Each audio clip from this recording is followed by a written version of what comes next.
We are the Brotherhood of Steel.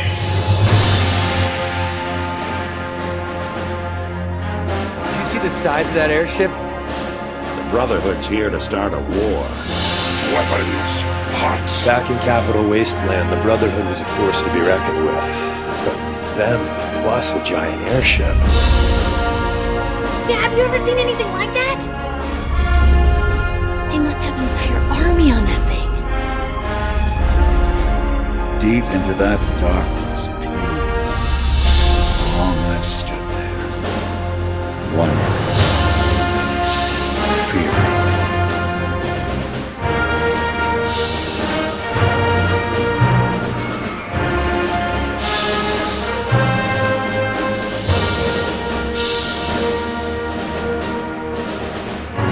Freedom is the sovereign right of every American.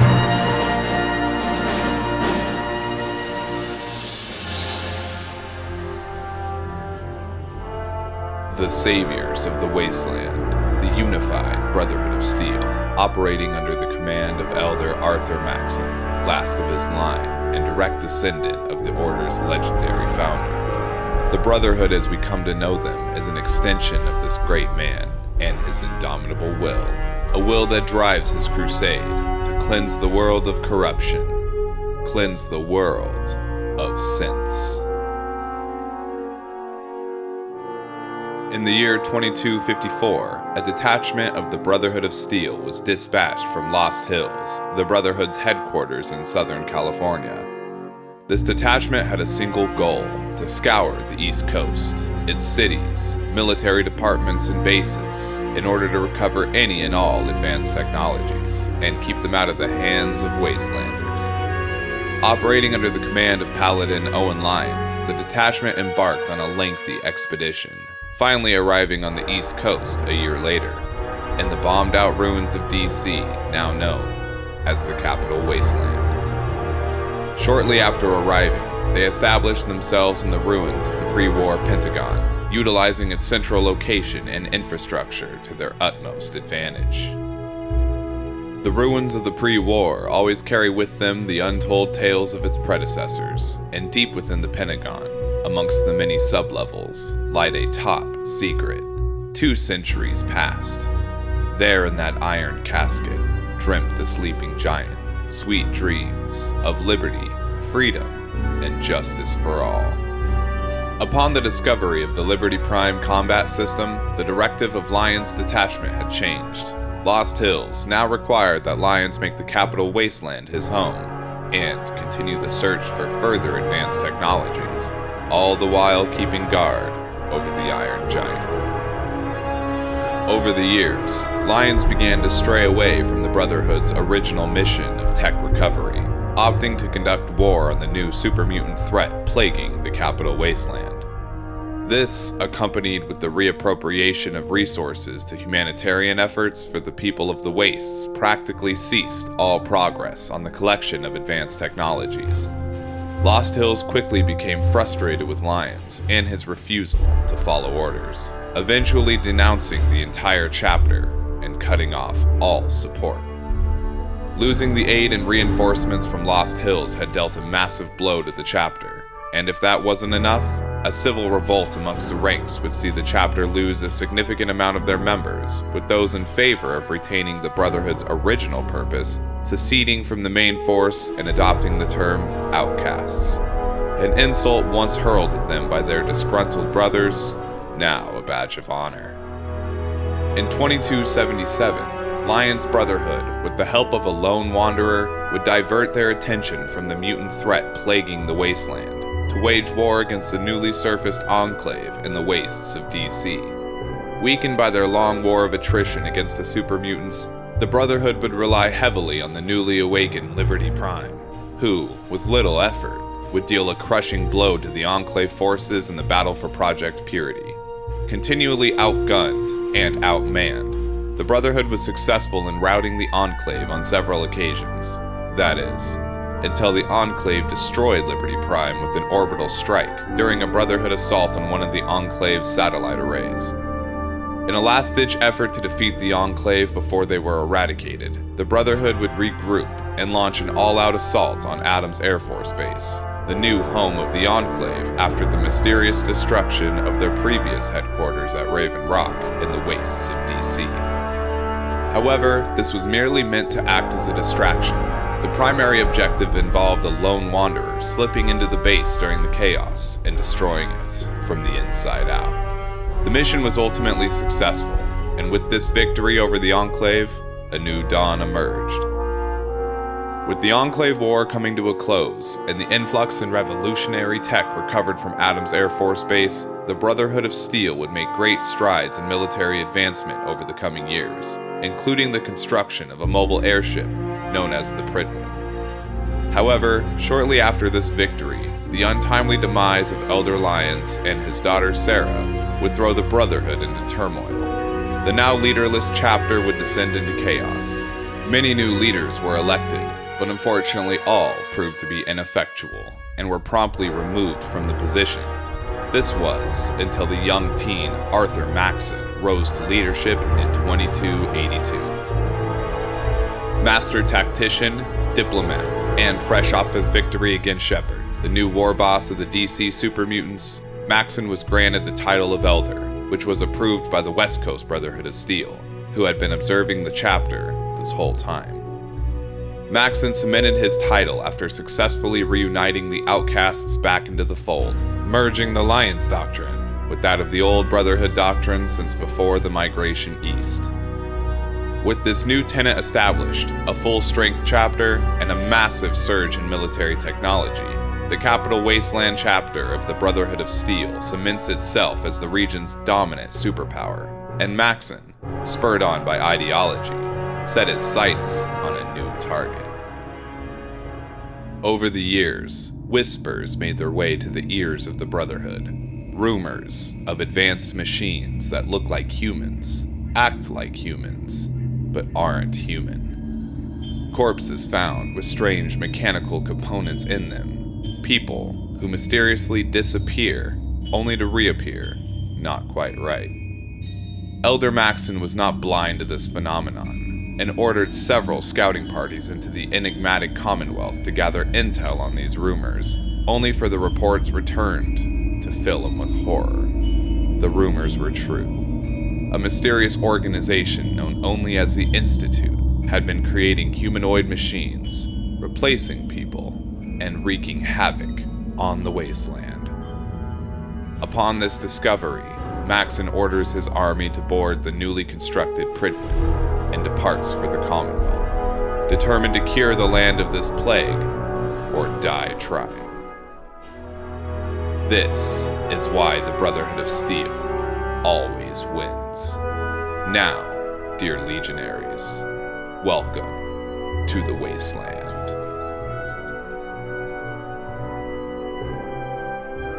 The Commonwealth in the year 2287 exists as a tattered hellscape, infested with swarms of mutated, feral, and diseased abominations. Survivors of this wasteland cling to life in their desolation, praying for help to survive the horrors that lurk in the shadows.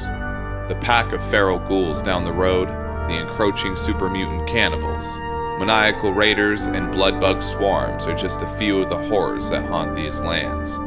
Amidst it all, a lone figure looms over the horizon, a vessel carrying with it more than just hope. When the Brotherhood arrives, they do so unopposed, as in the 200 years since the bombs fell, the survivors of this once thriving city were unable to rebuild. All the while, technological marvels that could have been their salvation lie right under their feet, buried in a steel coffin with the boogeyman. Only a single settlement seemed to find true success in these ruins, the great green jewel of the Commonwealth, secured behind the great walls of the old Fenway Park, now known as Diamond City. The city has made strides in stabilizing life for their denizens, such as the establishment of permanent shelters, renewable food, access to water, security measures, trade, and quality of life servicing.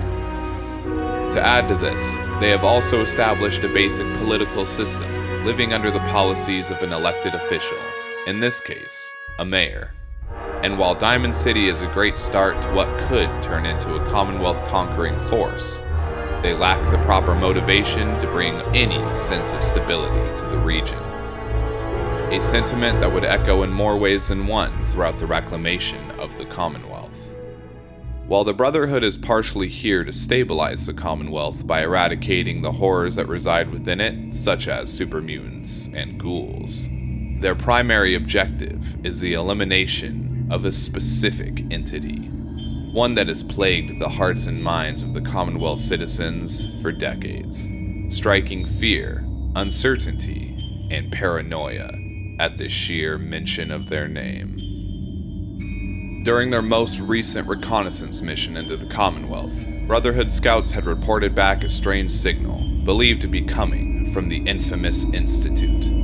It was after discovering this, and realizing it was the source of this synth threat, that Maxon approved this invasion, determined to find and destroy the Institute and their synthetic humanoids at all cost. What he believes to be abominations, insults to all mankind, technology that is too dangerous to be allowed to exist.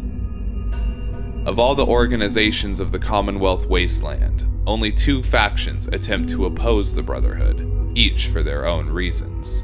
Naturally, the Institute, a society of subterranean scientists and remnants of the pre-war CIT, are opposed to their aggressors and wish to not be extinguished from existence, especially on the account that from their eyes, they are doing no wrong, merely advancing science, reimagining humanity, if you will.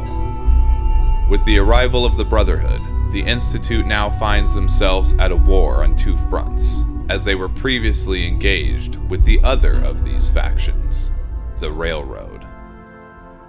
Much like its historical namesake, the Railroad is a network of spies, soldiers, and safe houses designed to help Generation 3 synths escape captivity from the Institute. Seeing synths as more than simple machines brings them to odds with the greater wasteland, said Institute, and more importantly, the Brotherhood. Where the Brotherhood aims to destroy any and all synthetic life forms, the Railroad fights to protect them. And amongst this triangle of ideology lies the region's primary conflict. The Railroad maintains a small military force, organized into strike teams and spread out across the Commonwealth in order to protect synths and safe houses. These units are well equipped with armored battle coats and heavy weaponry, such as railway rifles and Gauss rifles. Seemingly well-trained and experienced, the skill of a Railroad heavy outshines a majority of other combatants in the wasteland. However, they don't outshine the advanced training and experience of a Brotherhood soldier, or the sheer numbers behind an Institute assault team. While their strike teams are nothing to scoff at, the sheer amount of their opponents puts them at a huge disadvantage.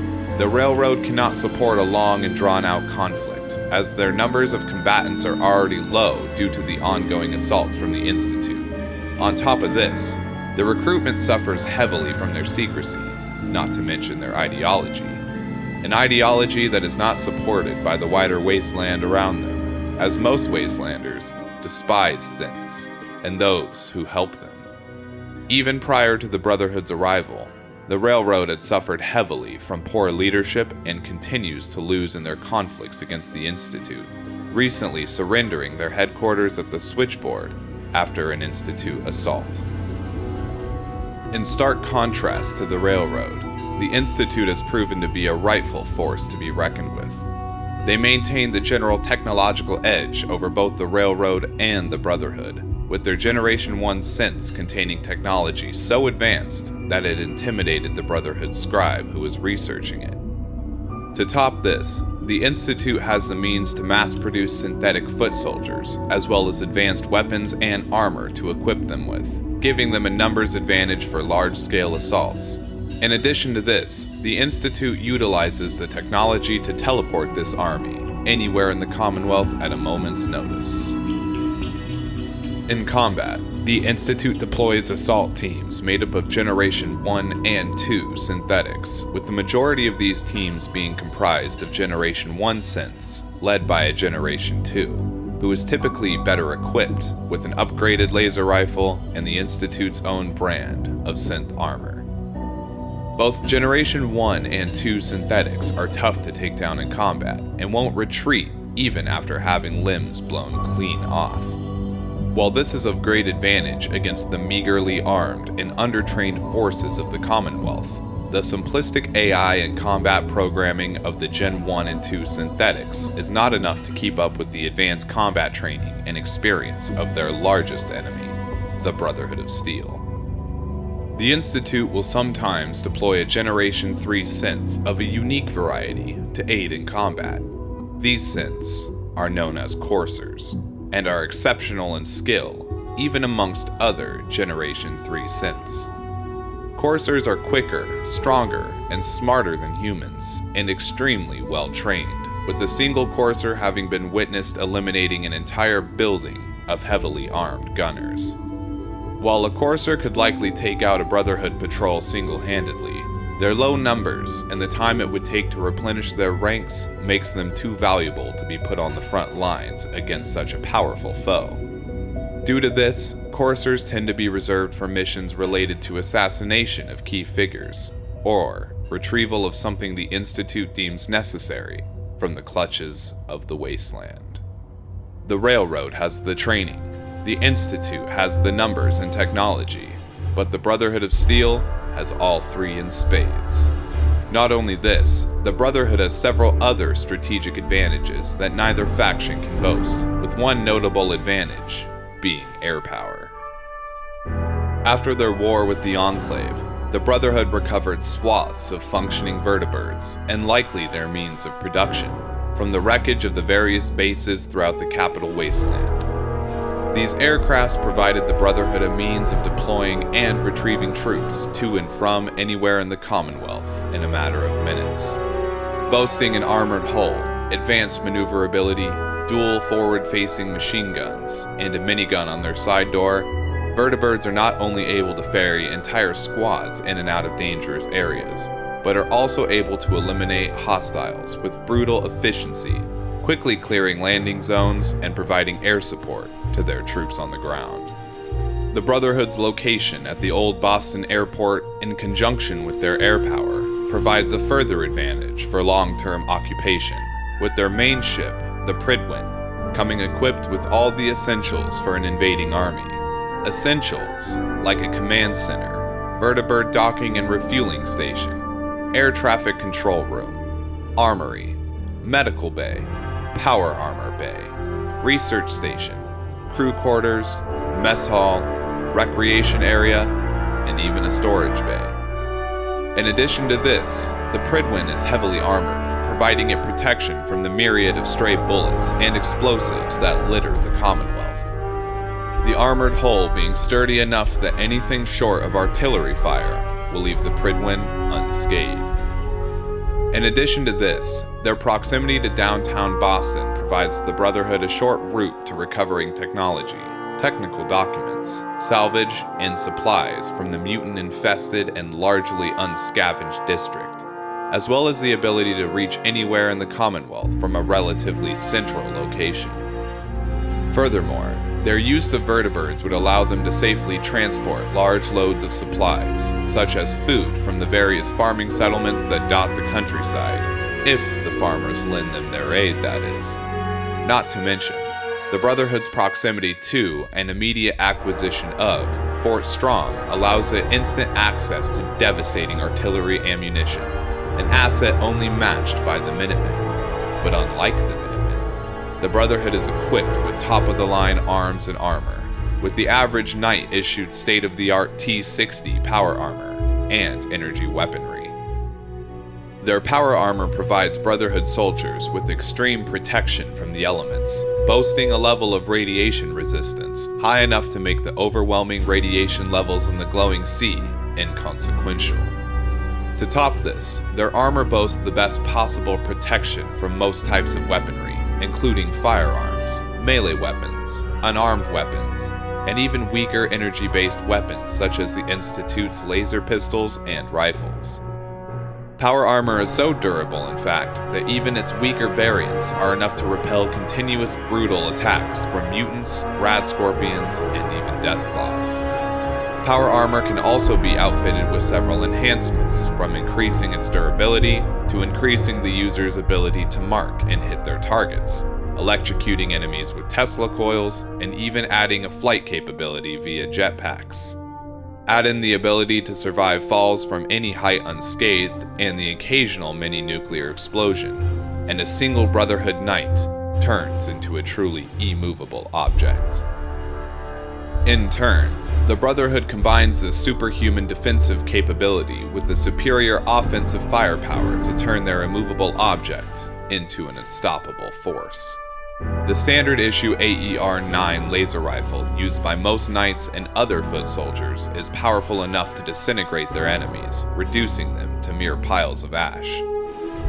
Brotherhood units can also be seen using the more advanced plasma weaponry as well, with a single blast of superheated plasma being enough to instigate the spontaneous dissolution of its target down to the molecular level, leaving nothing behind but a pile of viscous glowing green goo. Higher-ranking knights and paladins not only have upgraded and more durable power armor, but also use the strongest weaponry available, having been witnessed using miniguns and the Gatling variants of both laser and plasma weapons, turning them into a terrifyingly powerful and dominating force to be reckoned with. This is all to complement the quality of their soldiers. While the war against the mutants in the capital wasteland created many casualties, it also created battle-tested, hardened veterans. Veterans that beat back hordes of vicious mutants in all-out trench warfare. Veterans that fought against the better trained and equipped Enclave warriors and won. Veterans that laugh in the face of danger and charge in head-on to engage the enemies of the Brotherhood. The best techniques are passed on by the survivors. The Brotherhood soldiers that survived the wars in the capital wasteland have raised the standards for training as they pass on their skill and knowledge to the next generation of recruits, resulting in the generation of soldiers that occupy the Commonwealth being generally superior in training to those in the capital wasteland 10 years prior. With the pacification of the capital wasteland, recruitment would have increased as well, leading to the Brotherhood ranks swelling with the influx of wastelanders wanting to fight the good fight. Since less immediate threats to the capital exist, new recruits would be able to undergo a longer training period before they were deployed to battle, resulting in a more linear progression of skill and decline in soldier mortality. This gives the Brotherhood access to something they never really had before, a truly large military force, an army that they could leverage against any enemy that dare oppose them, an army that they end up taking with them to the Commonwealth. This gives the Brotherhood a huge numbers advantage in the Commonwealth campaign, equaled only by the Institute and their mass production of synthetic soldiers. In the unlikely event that the Brotherhood is defeated, Elder Maxon would simply return with more troops in time, as he is unwilling to accept the Institute's existence and would make their destruction his lifelong pursuit. And if he were to die in the Commonwealth, the Brotherhood's religious devotion to Elder Maxon would spur another invasion, as they would certainly seek retribution for his death. Unless a faction were to invade the capital wasteland and destroy or destabilize the Brotherhood on their home turf, they will continue to rebuild and return until the Institute is wiped from the face of the planet. In order to defeat them in the Commonwealth, however, a faction would have to destroy their headquarters, and the Brotherhood is well protected from invasion. All access points into their headquarters at the old Boston airport are actively guarded by experienced Brotherhood soldiers, equipped with extreme firepower to meet any force brave enough to challenge them. In addition to this, the whole base is protected by electromagnetic shielding that prevents the Institute from teleporting in synths behind the Brotherhood's lines, forcing any enemy to face the business end of their Gatling lasers should they decide to launch an offensive. In the unlikely event that an invading force manages to overpower the Brotherhood's lines, they would still be hard-pressed to take the base with the Prydwen looming overhead, providing reinforcements and air support to their troops on the ground. While most Wastelanders are at first wary of the Brotherhood forces, their advanced technology and brutal onslaught against the many mutant schools and synths inhabiting the Commonwealth would quickly gain favor with the local population. While most Wastelanders just want to live out their lives in peace, some would want to join the fight against the Boogeyman, leading to a surge in Brotherhood support amongst the local population and an influx in recruitment within the Commonwealth. Working much like an annexed territory, the Brotherhood would then have the means to conscript these Wastelanders should their forces ever need bolstering. However, it doesn't appear as if the conflict would call for such tactics, as the Brotherhood is already wiping the floor with their competition. Not to mention, they also have a hidden ace up their metallic sleeve. When departing for the Commonwealth, Elder Maxon ordered that the remnants of the mighty Liberty Prime combat system be loaded upon the Prydwen to accompany them into the region, where it would undergo repairs to restore it to full functionality. During their occupation of the Commonwealth, the Brotherhood would strip the wasteland for the necessary parts and ammunition to repair and restock Liberty Prime, eventually leading to its complete reconstruction, with several upgrades from its previous iteration, dubbing it the new and improved Liberty Prime Mark II.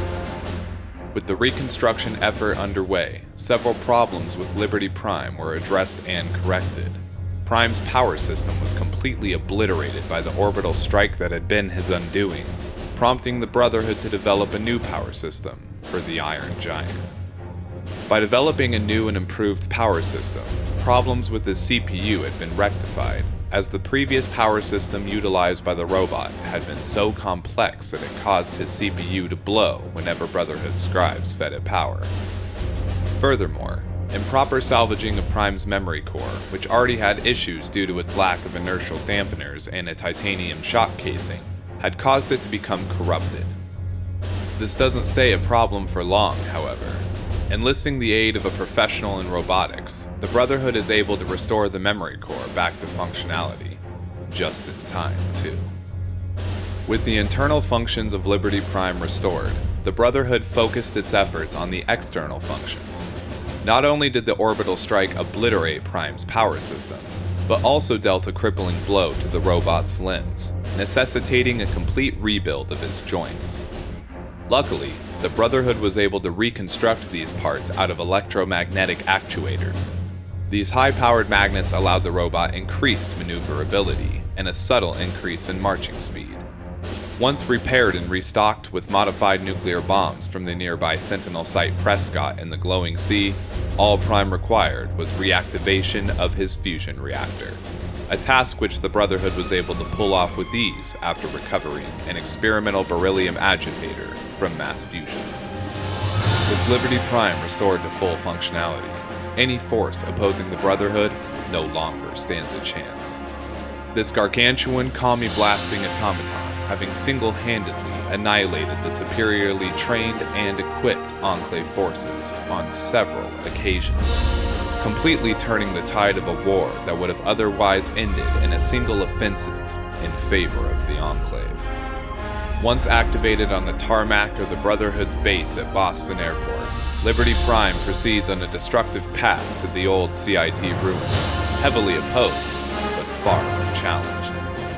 Once it arrives, Liberty Prime scanners are easily able to locate the Institute under the building, and not even this slows down the Goliath. Prime immediately fires his Liberty laser at the base of the building, boring a massive hole in the ground and opening an entry point for the unstoppable Brotherhood forces to invade. The rest, as you can imagine, is history. Thank you so much for watching. I feel that the Brotherhood of Steel in Fallout 4 is heavily underestimated by many fans of our Fallout community, and I hope this video will help to shed some light on just how hopeless it was for anyone who attempted to oppose their invasion.